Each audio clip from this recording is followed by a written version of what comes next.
नमस्कार, story.comच्या या नव्या व्हिडिओत तुमचं स्वागत। पोस्ट इलेक्शन ॲनालिसिसमध्ये मी आत्ता संगमनेर मतदारसंघात पोहोचलो आहे। महाराष्ट्रातला असा एक मतदारसंघ आहे जिथे एक सरप्राइजिंग निकाल लागला जो कदाचित कोणालाही अपेक्षित नव्हता, पण तो इथल्या मतदारांना मात्र अपेक्षित होता। त्याची काही कारणंही होती, त्यामुळेच निकालानंतर सुद्धा मी काही मतदारसंघात फिरतोय, तिथल्या प्रतिक्रिया जाणून घेतोय। अहिल्यानगर जिल्ह्यातला हा सगळ्यात मातब्बर नेत्याचा मतदारसंघ। बाळासाहेब थोरात इथे पराभूत झाले, पण बाळासाहेब थोरातांसारखा मातब्बर नेता इथे पराभूत का झाला त्याची कारणं शोधताना मला एक इंटरव्ह्यू आढळला। त्या इंटरव्ह्यूमध्ये एक व्यक्ती सांगत होता की आम्ही वर्षाला 18 लाखांचं पाणी विकत घेतो, हा तो मतदारसंघ आहे। आणि ती व्यक्ती दुसरी तिसरी कोणी नसून बाप कंपनीचे संस्थापक रावसाहेब खुगे होते। त्यांचा तो इंटरव्ह्यू मी ऐकला, पाहिला। त्यात एका मुलाखतीत त्यांनी सांगितली होती या मतदारसंघातली पाण्याची परिस्थिती, इथल्या लोकांची परिस्थिती, इथल्या दहशतीची परिस्थिती ते त्यांनी सांगितलं होतं। आणि इथला निकाल लागल्यानंतर सर्वात जास्त सेलिब्रेशन जर कुठं झालेलं मी पाहिलं तर त्या बाप कंपनीत सेलिब्रेशन झालं। इथल्या स्थानिक लोकांनी केलं, इथल्या विद्यार्थ्यांनी केलं आणि कर्मचाऱ्यांनी सुद्धा केलं। पण बाळासाहेब थोरातांच्या पराभवानंतर इथे एवढं सेलिब्रेशन का झालं?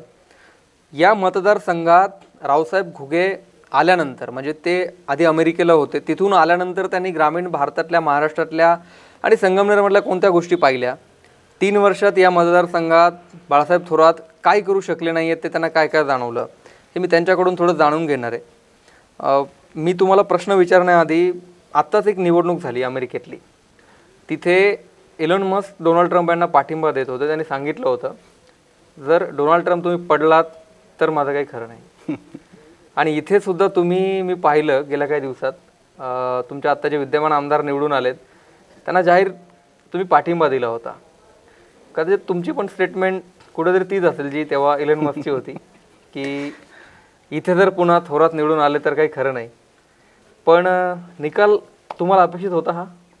नाही, आम्ही तयारी तर पूर्णपणे केली होती, कारण घाबरण्याचं तसं कारण नाही, काही खरं नाही असं कोणी म्हणू शकत नाही। पण मी 2-2.5 वर्षात जे काही बघितलं संगमनेर तालुक्यात, मी हा तालुका गेली 22 वर्षापूर्वी सोडून गेलो होतो आणि 20 वर्षानंतर परत ह्या तालुक्यात आलो। आणि इथे बाहेरच्या लोकांना जे चित्र दाखवलं गेलं की इथे खूप विकास झाला आहे, हा महाराष्ट्रातला सगळ्यात प्रगत तालुका आहे वगैरे वगैरे वगैरे, मला ग्राउंड लेवलला असं काही दिसलंच नाही। म्हणजे इथले रस्ते खराब, इथे पाणी नाही, इथे जवळजवळ 75% तालुका हा दुष्काळाखाली आहे। इथल्या लोकांना रोजगाराच्या संधी नाही, इथले शिक्षण संस्था चांगल्या नाही, आणि एवढे सगळे प्रॉब्लेम असताना बाहेर लोक ह्याला प्रगत तालुका का बोलतायत हे मला 2 वर्षात कळलं नाही। आणि मग मी ग्राउंड लेवलला जाऊन लोकांशी बोलायला लागलो, बघायला लागलो, तर मला असं आढळलं की हे फक्त एक आभासी तयार केलेलं चित्र आहे आणि ग्राउंड रियालिटी अशी नाही आहे। इथे जो काही विकास झालेला दिसतोय तो प्रवरा पट्ट्यात पाणी असलेल्या लोकांचा झालेला आहे। आणि जे काही गुजराती मारवाड्यांनी व्यवसाय इथे उभं केलं आहे, जसं मालपानी ग्रुप असेल किंवा असेल, तर त्या लोकांनी जो काही पैसा खेळवला इथे आहे। पण जर आमच्यासारख्या सामान्य लोकांचा जर विचार केला किंवा आमच्या आईवडिलांचा विचार केला तर त्यांना 40 वर्ष साध्या पाण्यासाठी रडत ठेवलं, झुलत ठेवलं इथल्या लोकांनी। नंतर इथे ज्या काही शिक्षण संस्था आहेत तिथे अनेक, म्हणजे कितीतरी लाखो रुपयाचं डोनेशन इथे गरीब लोकांना द्यावं लागतंय। असे अनेक प्रॉब्लेम मी इथे बघितले। रस्ते चांगले नाही, पाणी नाही, 2-2, 3-3 आजूबाजूला मोठी धरणं असताना सुद्धा इथे हा भाग ओलिताखाली नाही आहे। आणि हे दुर्दैव आहे। जर मला कोणी 40 वर्ष दिले असतं तर इथे शांघाय तयार झालं असतं, पण हे का नाही झालं याचा अभ्यास करायला मी सुरुवात केला आणि काही इश्यूज मी लोकांसमोर निडरपणे आणले। त्याच्यामध्ये भोजापूरच्या पाण्याचा प्रश्न असेल, निमोन तळेगाव असेल, साकूर गटाचा प्रश्न असेल, किंवा इथल्या शिक्षण संस्थांमधले प्रॉब्लेम्स असतील, किंवा इथे रस्त्यांचे प्रॉब्लेम असतील, इथले यांच्या नातेवाईकांच्या स्टोन क्रशरने लोकांची गावाच्या गावं उजाडली, असे प्रश्न असेल, हे मी निडरपणे गेले 1-1.5 वर्षापूर्वी लोकांसमोर आणायला सुरुवात केली। आणि यूथ पेटलेला होता। मला माहीत होतं की आपण जर जोर लावला आणि आपल्यासारख्या अनेक युवकांना जर आपण जागृत केलं तर बदल नक्कीच घडेल। आणि हेच मला करणं अपेक्षित होतं आणि ते आम्ही केलं। पण इथे बाळासाहेब थोरात 40 वर्ष आमदार आहेत, या भागात त्यांच्या विरोधात कोणी उभं राहायला तयार होत नव्हतं, अशी परिस्थिती 40 वर्षात होती। पण तुम्ही आल्यानंतर जेव्हा त्यांच्या विरोधात कॅम्पेनच उघडलं किंवा तरुणांना तयार केलं, तेव्हा तुम्हाला त्रास झाला असेल? त्रास झालाच, म्हणजे खरं सांगायचं झालं तर थोरात साहेबांना आम्ही आमच्या तालुक्याचे आमदार म्हणून आमच्या कंपनीच्या उद्घाटनालाच बोलवलं होतं. म्हणजे मला वैयक्तिकरित्या हे अपेक्षित नव्हतं. तसा राजकारणाशी माझा कुठलाही संबंध नाही किंवा मला हे राजकारण काय इकडे चालतं इंडियामध्ये याचं माहिती नव्हती. पण दुर्दैवाने त्यांच्याच काही कार्यकर्त्यांनी त्यांना मिसफीड करून आमच्या विरोधातच खूप साऱ्या गोष्टी केल्या. म्हणजे माझ्यावरती केसेस झाल्या. ज्या माणसाने कोर्टाची किंवा पोलीस स्टेशनची पायरी चढली नसेल त्याला अगदी इथून हायकोर्टापर्यंत जावं लागलं. आणि त्याचबरोबर मग अनेक गोष्टींचे प्रेशर, म्हणजे साधे छोटे छोटे प्रोजेक्ट्स आम्ही जेव्हा सुरू करतो त्याच्यामध्येही त्या लोकांवरती प्रेशर आणलं जातो की बाप कंपनीसोबत काम करायचं नाही वगैरे. म्हणजे ही जी दहशत मी बघितली 2 वर्षात अनुभवली, तर ते मला असं वाटलं की हे काय आहे. म्हणजे जो माणूस सगळं सोडून इथे येतोय आणि इथल्या शेतकऱ्यांच्या मुलांना रोजगार देण्यासाठी एक असं स्वतःच्या खिशातले पैसे टाकून उभं करतोय आणि त्यांना सदन करण्याचा प्रयत्न करतोय, त्याला तुम्ही एवढा प्रेशराईज करताय का? म्हणजे तुमच्या साम्राज्यापुढे आम्ही एक छोटंसं एक रोपटं होतो आणि त्यालाच तुम्ही चिरडण्याचा प्रयत्न करतायत तुमच्या सिस्टम थ्रू. एव्हा तुम्ही नसेल करत पण तुमचे कार्यकर्ते करतायत, तुमची सिस्टम करते. तर ही खूप दुर्दैवाची गोष्ट होती. आणि नंतर मग मी ठरवलं की आपण ह्या गोष्टींना उघडपणे बोललं पाहिजे, लोकांसमोर हे प्रॉब्लेम्स आणले पाहिजे. आणि पायाभूत सुविधा 40 वर्ष एखादा आमदार असेल त्याने ते आणायला पाहिजे होते. तुम्ही मंत्रीपदं सांभाळली, तुम्ही सगळ्या गोष्टी सांभाळल्यात, तर ते तुम्ही करू शकला नाहीत. हे तुमचं हे आहे, म्हणजे अपयश आहे. आणि लोकांनी ते ओळखलं पाहिजे. आणि मला असं वाटत होतं की इथे यांच्या विरोधात ह्यावेळेस कुठलाही उमेदवार असताना तरी तो निवडून आलाच असता. अशी परिस्थिती होती. म्हणजे माझं वैयक्तिक मत तरी तसं होतं, कारण मी ग्राउंड लेवलला प्रत्येक गावामध्ये बऱ्याचशा युवकांमध्ये जाऊन बोललो आहे. आणि तो असंतोष मला त्यांच्या कार्यकर्त्यांमध्ये सुद्धा दिसलेला आहे. म्हणजे मी असं सांगेल तुम्हाला की नाव नाही घेणार, पण असे त्यांचे कितीतरी जवळचे कार्यकर्ते आहेत, तेही त्यांच्याबद्दल हे नाही आहेत, पॉझिटिव्ह नव्हते. आणि ते स्वतः बॅकग्राऊंडमध्ये मदत करायला तयार होते. म्हणजे हा असंतोष मला असं दिसत होता. म्हणजे ह्या मतदारसंघातली मी काही गोष्टीवरती बोलणार आहे, इथल्या समस्यांवरती, पण या मतदारसंघातली कारणं काय होती ज्याच्यामुळे लोकांच्या मनातली भीती संपून गेली? भीती संपायला खरं तर मी असं म्हणेल की लोकांनी मनापासून ठरवलं होतं, पण त्याचबरोबर सुजय विखे आणि विखे पाटलांचाही बराच हात आहे. कारण काय असतं, मी माझ्या गावातली परिस्थिती बघितली की एखाद्या लोकल नेत्याने जेव्हा 15-20 वर्ष सरकार किंवा ग्रामपंचायत चालवली असते, गावातली लोक त्याला घाबरून असतात की अरे बाबा याच्या ओळखी आहे, याचा हे आहे, हा पोलीस स्टेशनमध्ये दाबू शकतो, हा इकडे दाबू शकतो. त्यामुळे लोक त्याला घाबरतात, कारण समोर कोणी अपोजिट तेवढा स्ट्रॉंग हे नसतो, कॅन्डिडेट नसतो. तशीच परिस्थिती तालुक्यातही होती. म्हणजे यांना अपोजिट कोणी उभं राहिलं तर त्याला बळ द्यायला कुठली तरी एक शक्ती पाहिजे. आणि ती शक्ती विखे पाटील झाले खताळांमार्फत. पण त्याच्याही पलीकडे जाऊन मी असं म्हणेल की ज्या गावामध्ये विखे पाटलांनी अपेक्षित केलं नसेल त्याही गावात खताळांना खूप मताधिक्य आहे. म्हणजे याचा अर्थ असा होतो की जे गावं पूर्णपणे थोरातांचीच आहे तिथे तुम्ही जर मताधिक्य बघितलं तर खताळांना जास्त आहे. म्हणजे लोकांमध्ये किती असंतोष होता हे आपल्याला त्या आकडेवारीवरून दिसेल. म्हणजे लोक तयार होते, फक्त त्यांना कोणाचा तरी आधार पाहिजे होता आणि तो त्यांच्या मार्फत मिळाला असं मला वाटतं. म्हणजे संगमनेरमध्ये बाळासाहेब थोरात का पडले हे तुम्हाला माहिती आहे, तुम्हाला माहित होतं की ते पडणार आहेत, पण महाराष्ट्रातल्या लोकांना हे पटत नाही की एका साधारण कार्यकर्त्याने थोरातांना पाडलं. काय माहिती आहे का, म्हणजे बाहेर दाखवलेलं चित्र आणि घरातलं चित्र हे खूप वेगळं आहे. आता मी या घरातलं आहे म्हणून मी तुम्हाला सांगू शकतो की इथले जे प्रॉब्लेम्स होते ते इथल्याच लोकांना माहिती आहे, बाहेरच्या लोकांमध्ये तसं नाही. आणि थोरात साहेब आपण म्हणतो तसं संयमी व्यक्तिमत्व आहे, पण त्यांचे कार्यकर्ते तसे नाही आहेत. जी दहशत विखे पाटील बोलतात ती दहशत त्यांच्या कार्यकर्त्यांमार्फत जास्त आहे. थोरात साहेब तसं संयमीच व्यक्तिमत्व आहे, पण कार्यकर्त्यांनी जे काही त्यांचा गैरवापर केला असेल किंवा ते वैयक्तिक बळ देतात ते मला माहीत नाही, पण चहापेक्षा किटल्या गरम इथे नक्कीच आहे. म्हणजे आज माझ्यासारख्या सामान्य माणसाला जेव्हा थोरात साहेबांपर्यंत पोचायचं असतं तेव्हा मला गावातला एखादा दलाल किंवा तो सरपंच घेऊन जावा लागतो, तिथून तो त्यांच्या कार्यालयात जातो, तिथून पुढे त्यांच्या PA आणि मग थोरात साहेब. ही जी चैन आहे ना ती सामान्य माणसाला पटणारी नाही आहे. आज जर माझ्यासारखा एखादा गरीब शेतकऱ्याचा मुलगा किंवा शेतकरी एखादी नोकरी मागायला जातो तेव्हा त्याला त्याचे कार्यकर्ते की तिथे बसलेला स्टाफ सांगतो की तुला एवढे पैसे भरावे लागतील, तुला एवढं डोनेशन द्यावं लागेल, तर तुम्हाला इथे ॲडमिशन मिळेल. म्हणजे हे वैयक्तिकरित्या थोरात साहेब करतात की नाही ते मला माहीत नाही, पण यांची कार्यकर्त्यामुळे हे फसले एवढं नक्की, कारण त्यांनी 40 वर्ष बाकीच्या सामान्य लोकांना गृहीत धरलंय. आणि काय कोणास ठाऊक की त्यांनी दिलेला पैसा त्यांनी दिला नसेल, म्हणजे जी कार्यकर्ते आहेत त्यांनी ह्या जनतेलाच वेठीस धरलं होतं. आज तुम्ही जा कुठल्याही संगमनेरच्या कार्यालयामध्ये, PA चा फोन येतो आणि PAच्या फोनवरती सगळ्या गोष्टी चालतात.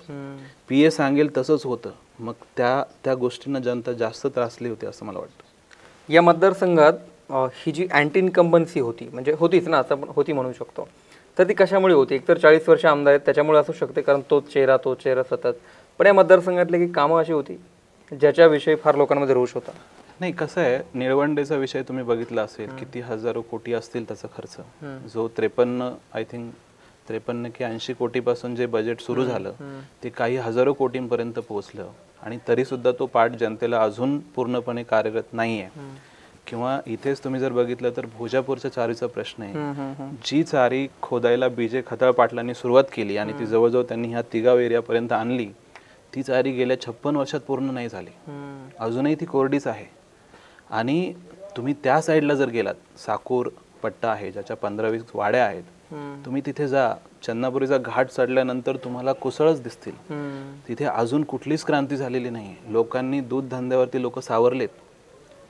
ज्या तालुक्यामध्ये मुळा नदी आहेत, ज्या तालुक्यामध्ये प्रवरा नदी आहेत, म्हाळुंगी नदी आहेत, ज्या तालुक्याला लागूनच निळवंडेसारखी मोठी धरणं आहेत किंवा भंडारदऱ्यासारखी धरणं आहेत, त्या तालुक्याला ओलिताखाली आणायला जेव्हा तुमच्याकडे सगळी मंत्रीपदं होती, एवढा कालावधी कसा काय लागला आणि तो अजून झालाच नाही. म्हणजे तुम्ही जाणून बुजून, म्हणजे लोकांची अशी मतं आहेत की यांनी जाणून बुजून आपल्याला वंचित ठेवलंय. म्हणजे जेव्हा मी अमेरिकेवरून आलो तेव्हा मला त्यांच्याच काही कार्यकर्त्यांनी सांगितलं की तुम्ही संगमनेरमध्ये कंपनी सुरू करा, आम्ही तुम्हाला जागा देतो, सगळ्या सुखसुविधा देतो. पण मी वैयक्तिकरित्या असं ठरवलं होतं की आमचा जो भाग आहे, निमोण तळेगाव गड जो दुष्काळी आहे, या भागामध्ये IT कंपन्यांना आणायचं आहे मला, कारण ह्या लोकांनी उपेक्षित ठेवलेला आहे. बरोबर. आणि म्हणून मी माझ्याच गावात कंपनी सुरू केली. आणि आज तुम्ही बघा, ह्या निमोण तळेगाव गटामध्ये बाप कंपनीमुळे जवळजवळ 600 मुलांना नोकऱ्या आहेत. तुम्ही या मतदारसंघातल्या एवढ्या मुलांना नोकऱ्या दिल्या, मतदारसंघ जिल्ह्यातल्या, इथले आमदार 40 वर्षांपासून आमदार आहेत, त्यांनी तुमचं कधी कौतुक केलं? तुम्हाला भेटले कधी? नाही, मी जेव्हा त्यांना बोलावलं होतं उद्घाटनाला, त्यानंतर आमचं आणि माझं आणि त्यांचं कधीच बोलणं झालं नाही. वैयक्तिकरित्या मीही त्यांच्याकडे कधी गेलो नाही किंवा त्यांनीही बोललं नाही. पण मला जो त्रास झाला त्याच्यावरून असं दिसलं की वैयक्तिकरित्या त्यांच्या पूर्ण सिस्टमचा आमच्या सिस्टमला विरोध आहे. आणि म्हणून मलाही कधी वाटलं नाही की त्यांच्याबरोबर काही कुठले बोलणं करावं. कारण कंपनी सुरू झाल्यानंतर 4थ्याच महिन्यात माझ्यावरती केसेस टाकल्या गेल्या. त्याच्यामुळे तो इंडिकेशन क्लिअर होतं की कुठेतरी ही कंपनी इथून गायब केली पाहिजे, यांना दाबलं पाहिजे वगैरे. इथे खताळांना जेव्हा उमेदवारी जाहीर झाली तेव्हा तुमचा पाठिंबा तर जाहीर त्यांना होताच. तुम्ही त्यांची एक मुलाखतही घेतली होती. तुमचा मुलाखतीत कदाचित पहिलाच प्रयोग असेल, पण त्या मुलाखतीत तुम्हाला असं काय जाणवलं होतं की जेव्हा तुम्हाला वाटलं खताळ निवडून येऊ शकतात? नाही, बघा, म्हणजे मागच्या इलेक्शनचं जर तुम्ही बघितलं तर त्यांच्या अपोजिट उमेदवार जे होते त्यांना 65,000 मतं होती आणि यांना काहीतरी 1,13,000 मतं होती. जेव्हा एखादा मॅनेज्ड उमेदवार होता, म्हणजे बोललं जातं असं की गुंजाळ म्हणजे वसंतराव गुंजाळानंतर सगळे जे काही उमेदवार आले ते थोरात साहेब स्वतः ठरवायचे, असं बोललं जातं तालुक्यामध्ये. तुम्ही कुठेही जा. तर मी जे अनालिसिस केलं की त्यावेळेस 2019ला जर एखादा उमेदवार असा तगडा विरोध नसताना 65,000 मतं घेतोय, तर प्रश्न फक्त त्या 20-25 हजाराचा आहे. म्हणजे माझे कॅल्क्युलेशन मला सांगत होते की आज आमच्यासारखा यूथ जागा आहे आणि ते सहज 20-25 हजार मतं फिरवू शकतात इकडे तिकडे. आणि त्यामुळे मला वैयक्तिकरित्या खूप कॉन्फिडन्स होता की हे नक्की होणार आहे. आणि म्हणून मला खूप लोकांनी सांगितलं की तुम्ही असं काही डायरेक्ट विरोध करू नका, तुमच्या कंपनीला त्रास होईल, तुमच्याकडे अनेक शेतकऱ्यांची मुलं शिकतायत, त्यांच्या भविष्याला प्रॉब्लेम होईल. पण मी आणि माझ्या टीमनेही मला सांगितलं होतं की आपण हे नाही करायला पाहिजे. बट मला हे जाणवत होतं की आपण जर अशी मुलाखत घेतली, आणि मी स्वतः वैयक्तिकरित्या सेक्युलर माणूस आहे, मी धर्मावर जातीवर बोलणारा माणूस नाही आहे. त्याच्यामुळे मी जे काही प्रश्न उभे केले ती वस्तुस्थिती होती आणि ते कोणीही मान्य करेल, त्यांचे कार्यकर्ते मान्य करतील, वैयक्तिकरित्या तेही मान्य करतील असं मला वाटतं. मी 4 मुद्द्यांवरती त्यांच्याबरोबर बोललो. ते म्हणजे पाणी, दुसरं आहे शेती, शेतीवरती भाव, तिसरं आहे इथल्या युवकांना नोकऱ्या आणि चौथा आहे रस्ते.